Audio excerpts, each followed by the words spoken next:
வணக்கம் நண்பர்களே, இது ஒரு அவேர்னஸ் வீடியோ. இந்த நியூஸை படிங்களேன். செல்போனுக்கு சார்ஜ் போட முயன்ற பெண் மின்சாரம் தாக்கி சாவு. கீழே 3 வரி படிக்கிற கேளுங்க. தனது செல்போனுக்கு சார்ஜ் போட முயன்றுள்ளார். திடீரென மின்சாரம் தாக்கி ராதா தூக்கி வீசப்பட்டார்.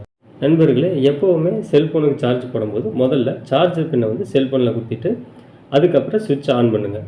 செல்போன் சார்ஜரில் ஏதாவது குறைபாடு இருந்தால் ஃபுல் வோல்டேஜ் வர வாய்ப்பு இருக்குது. அதனால் முதல்ல பின்னை குத்திட்டு அதுக்கப்புறம் சுவிட்சை ஆன் பண்ணுங்கள். அடுத்து நான் சொல்ல வர விஷயம் என்னென்னா, சார்ஜர் போட்டு செல்ஃபோனில் ஃபோன் பேச வேண்டாங்க. ஏன்னா அப்படி ஃபோன் பேசும்போது பேட்ரி சூடாகி செல்ஃபோன் வெடிக்க வாய்ப்பு இருக்குது.